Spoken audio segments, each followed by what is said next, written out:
இன்றைய முதல் வாசகம் திருத்தூதர் பணிகள் நூலிலிருந்த வாசகம் அதிகாரம் 3 வசனம் 1 முதல் 10 முடிய. ஒரு நாள் இறைவேண்டல் செய்யும் நேரமாகிய பிற்பகல் 3 மணிக்கு பேதுருவும் யோவானும் கோவிலுக்கு சென்றனர். அப்பொழுது பிறவிலேயே கால் ஊனமுற்றிருந்த ஒருவரை சிலர் சுமந்து கொண்டு வந்தனர். கோவிலுக்குள் செல்பவரிடம் பிச்சை கேட்பதற்காக அவரை நாள்தோறும் கோவிலின் அழகு வாயில் என்னும் இடத்தில் வைப்பர். அவர் கோவிலுக்குள் சென்று கொண்டிருந்த பேதுருவையும் யோவானையும் கண்டு பிச்சை கேட்டார். பேதுருவும் யோவானும் அவரை உற்று பார்த்து, எங்களை பார் என்று கூறினர்.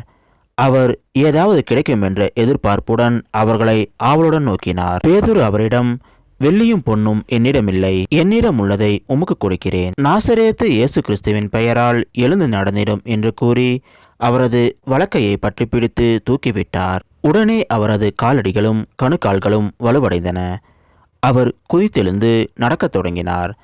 துள்ளி நடந்து கடவுளை போற்றியவாறே அவர்களோடு கோவிலுக்குள் சென்றார். அவர் நடப்பதையும் கடவுளை போற்றுவதையும் மக்கள் அனைவரும் கண்டனர்.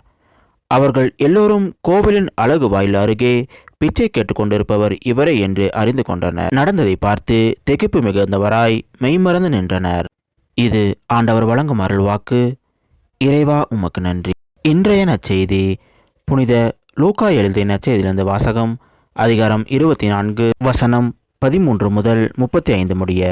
வாரத்தின் முதல் நாள் சீடர்கள் இருவர் எருசலேமிலிருந்து ஏறத்தாழ 11 கிலோமீட்டர் தொலைவில் உள்ள ஓர் ஊருக்கு சென்று கொண்டிருந்தனர். அவ்வூரின் பெயர் எம்மாவு.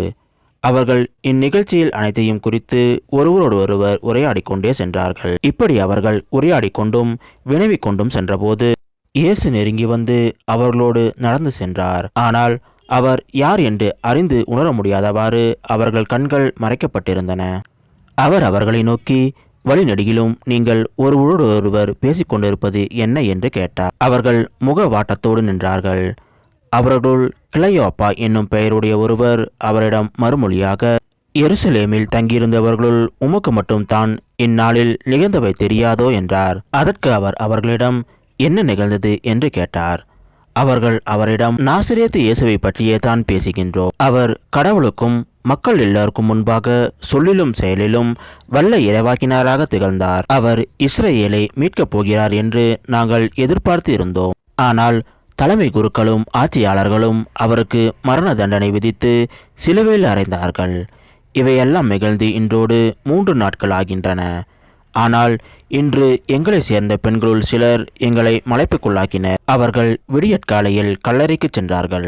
அவருடைய உடலை காணாது திரும்பி வந்து வானதூதர்களை கண்டதாகவும் இயேசு உயிரோடு இருக்கிறார் என்று அவர்கள் கூறியதாகவும் சொன்னார்கள்.